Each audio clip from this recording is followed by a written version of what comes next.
was told to talk about dreams. I don't really need glasses, it's just for my older friends to feel better.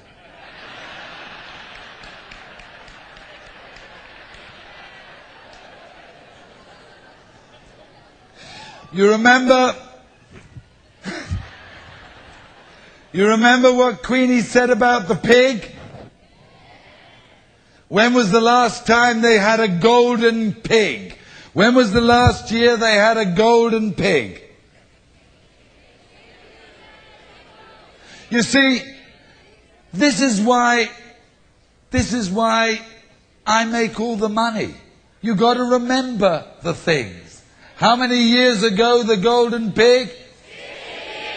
Oh, I'm sorry. You remembered. Okay. So 60 years ago was the golden pig, the last time. I would like to tell you I was not born.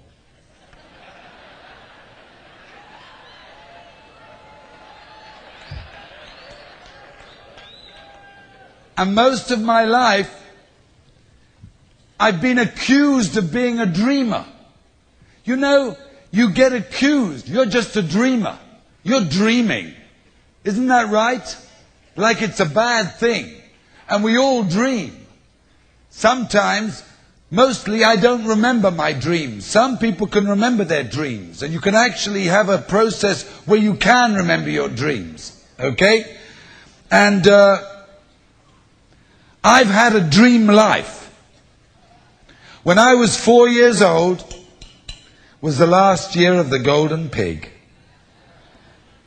And I remember, because it's one of my first memories, when my mother and father, my two brothers, my brother and my sister, my little brother was not born till the next year, we moved into 38 Springfield Road. Write that down. The secret's in the detail. And 38 Springfield Road was this big house. We'd been in an apartment before, so I started my life in a big house. My father bought it for $8,000. It's now worth $5 million. So I started my life in the big house with the big garden.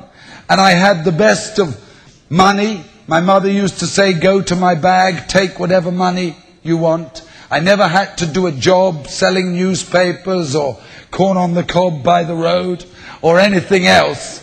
And I was lucky enough to have the best education that money could buy. Same education as Prince Charles. My wife and I are going to the house this weekend. And I was a sportsman, but now I haven't done enough exercise, but I've had the blessing of good health. So money, education, health. How could I ruin it? I did. But I started off with all the advantages in life. And I really had a dream life. Now, with my dream life, I made it a nightmare for a lot of people around me. If you ask the Chairman's Club, they will tell you. If you ask Carol, they'll tell you. Look, a nightmare for them, a dream life for me. I'm getting better finally. So, about 30 years ago, I was a playboy and a gambler. Of course, that's changed. Okay? But, as you get older. And then about 30 years ago, I did a training. It was a training that I did for 2 weekends, and it transformed my life. My life before was a good life. I was entertaining, I was a nice guy, I was amusing, but it was all about me. It was all about me. And in the training, I discovered many things. First of all, I thought there were people who were boring. And I found out there was nobody boring, just that I get bored. I discovered about listening, not just about speaking. And that was a training that I promoted and did for 5 years. And I did it for no money. And my family thought I was crazy. When you come from a Jewish family to do it for 5 years for no money, you are crazy. It was Luck. Write this down, luck. Luck is when good preparation meets opportunity. And that training, I used to register people for £25 for this training for no money. And we used to do Tuesday, Thursday, Saturday, Tuesday, Thursday, Saturday. And then, one day, my life was going down. I put money into a health club, $100,000, lost it after 1 year, was going to have to sell the home, and it was like the end of my world. Because two things had happened for me. Number one, I'd done this training. But number two, I'd met my dream girl. I met my dream girl, and her name's Carol Lorenz. I said one thing to her. I said, marry me, and you'll never have to worry about money again. That was the biggest lie I ever told. From that moment, she never stopped worrying about money. And finally, we were going to lose the home and lose the things. And for a few weeks, I did a training about money, and I felt sick. But during that time, I met the Good Witch of the West. I'm going to tell you the story of the Wizard of Oz. Who knows the story of the Wizard of Oz? It's about a little girl called Dorothy who lived in Kansas City with a little dog called Toto. It's one of the most famous films of all time. It was made at MGM, Metro-Goldwyn-Mayer, Louis B. Mayer, the head of the studio. One of his famous quotes, "Include me out, include me out." And he made this film about a little girl called Dorothy who went to sleep and had a dream. And she dreamed, and as she dreamed, the house went and flew into the air. And she landed up in a land full of little people called Munchkins. And she met the Wicked Witch of the West and the Good Witch. And what she found out was that there was a yellow brick road. And she decided to follow the yellow brick road on the land to Oz, the Wizard of Oz. Because what they wanted to do was to go to find the Wizard of Oz, to meet the Wizard of Oz. Because they heard that if you meet the Wizard of Oz, it will change your life. I met the Good Witch of the West in a nightclub. Where is she? Is she here? Christine Lewis? Have we got Christine Lewis, the Good Witch of the West? Oh my God, you'll meet her tonight, okay? Everybody always says that Christine should thank me for helping her, because I came into the business. The Good Witch of the West was found by John Tartle. He found a guy called Salih Gunay, Turkish. Is he here? And he found Christine. And Christine came to London. And one night she walked into a nightclub and she told me to come to a meeting. And she telephoned every day for 6 weeks. 6 weeks, when's he coming? And one morning Carol said, if you don't go to that meeting, she's going to drive us crazy forever. And that's how I came to my first Herbalife meeting. As I walked into the meeting, I wanted to walk out, because all the people with the buttons and the big smiles and the happy faces, they were looking at me like,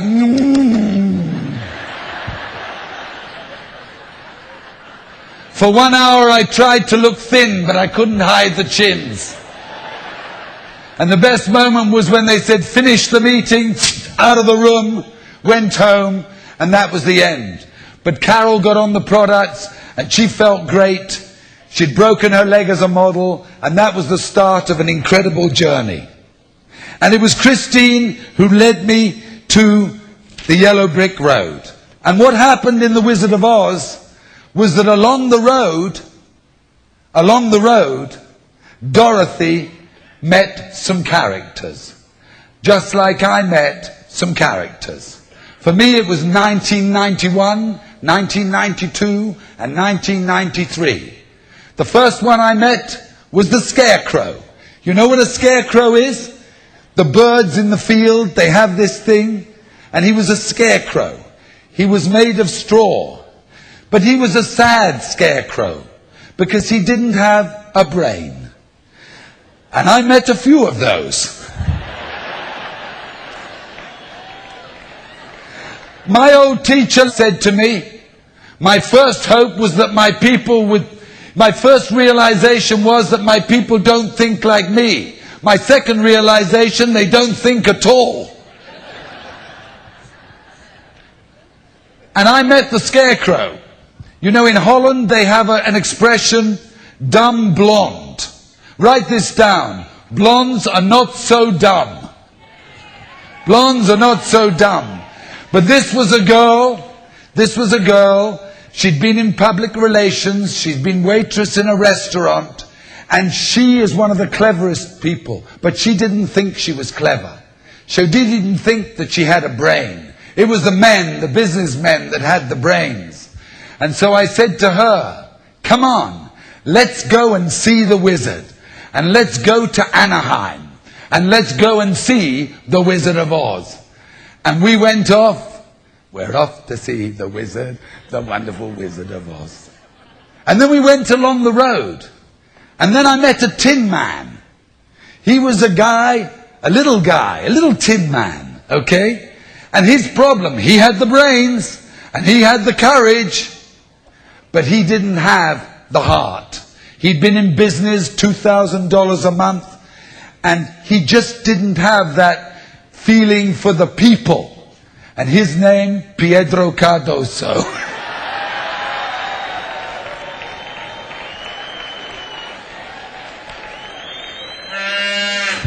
So I met the scarecrow, and I met the tin man. And then the next year, I met the lion. And I met this lion, and she was a sad old lion, because she'd been ill, she'd had asthma, and life was not. She always says in China that they say, have a life. Have a life means have a life. And she didn't have a life. She didn't have a life. And her name is Queenie Lung. And we went off with the three of them. And along the way we met the ogres and the devils. We met the temptations. We met all the difficulties. But we were determined to go to Oz. And finally we got to Oz because we wanted to meet the wizard. And of course, the wizard was who? Mark Hughes. And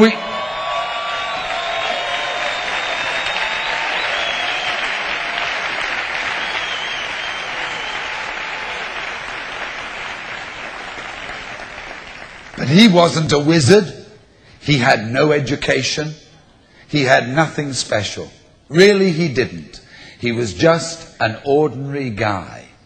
But what he got us to see, like in The Wizard of Oz, was that we didn't need all those things. That all we needed to do was believe in ourselves. And suddenly, Bea realized she had a brain. She was really bright. And Pietro the Tin Man, he became one of the most loved people around the world. And Queenie, she didn't end her life like she wanted to do. She became one of the great leaders of the world. And if you can identify, you've met these people, but you're all those people. Now we're getting the great people into the businessmen and the confident people. But in those days, we were all hopeless. We were people who were renegades. We'd all lost hope. John and Susan and broke, and we thought there was something wrong with us. But in fact, we were ready to find the right thing. And one thing we realized, like Dorothy in The Wizard of Oz, was we didn't need all that. That there was no place like home. There was no place. And in the film, the house comes back and winds down, and Dorothy's home. And she's found that there's no place like Kansas City. There's no place like just being at home. And I came back from all those times. And I came back to my home city of London. And we did little meetings with 70 people from 26 different countries. Not English people. A guy called Alessandro Pacetti, who never sold a program for 3 months, who went and opened Italy. A guy called Manuel Aguilera, even smaller than Pietro, can you imagine? And he went and he opened Spain. And we had a girl called Eva Eva Lawrence. Not Lorenz, Lawrence. She wanted to be Lorenz. No, I'm just joking. And she went back to Poland. Now she can buy the husband. $1 million, I buy my husband. And we took these people and we built Europe. And from Europe it went with Pedro to Brazil. And with Michael Cole, the tennis teacher in Israel, with a little tennis school. He took it to South America. And we took it round the globe. And it was just my luck that I'd found it in the beginning. And somewhere we'd found that we'd got our dreams. And you all know the song from the film. We found out that somewhere over the rainbow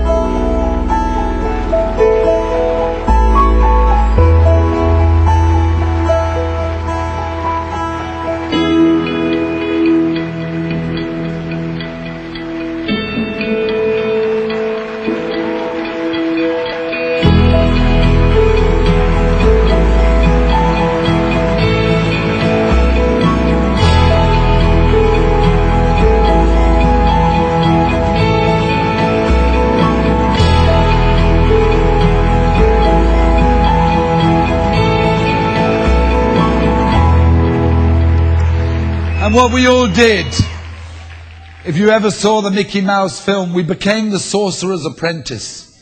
We became the king wizard. We became his apprentices. We all became little Mark Hughes. And we went out and we started to change the world. And in the words of the wizard, and I'll bet this is the same for you, he used to say, of all the meetings, and all the flights, and all the photos, if I could do it all over again, I wouldn't change a thing. I wouldn't change one single thing. All of whom I've met you in the last 20 years. And we were able to change people's lives.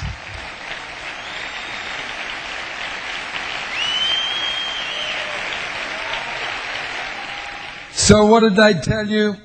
The wizard wasn't a wizard. He was just a good-looking guy with an 8th grade education who gave us the hope.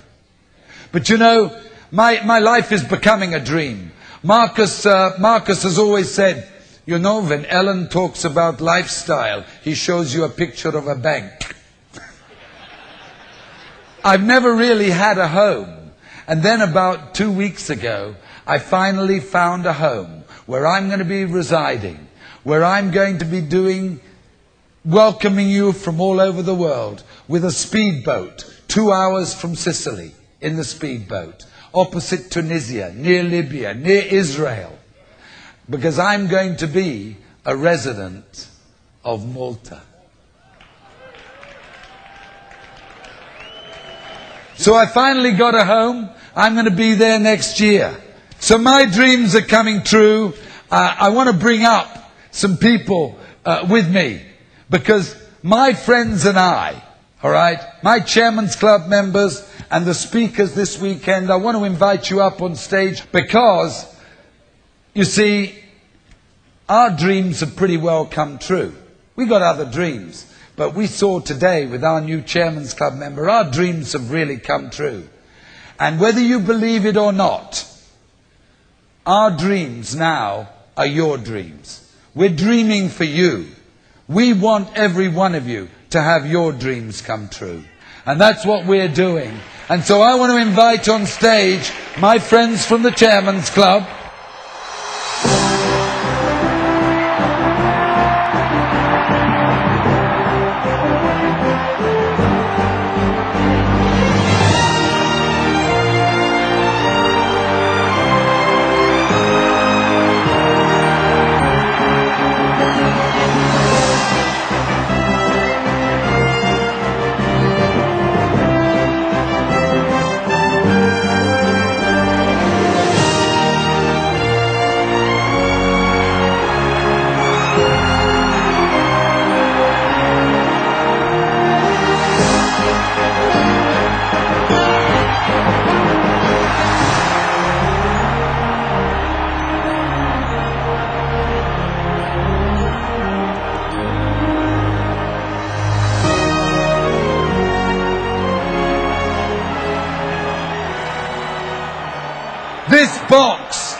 This box is not big enough for me and for my friends. I need a bigger box than this. That's the problem. I've got so many dreams, they can't fit into this little box. And by the way, write down your dreams. They need to be exact. You need to put the time. You need to do it.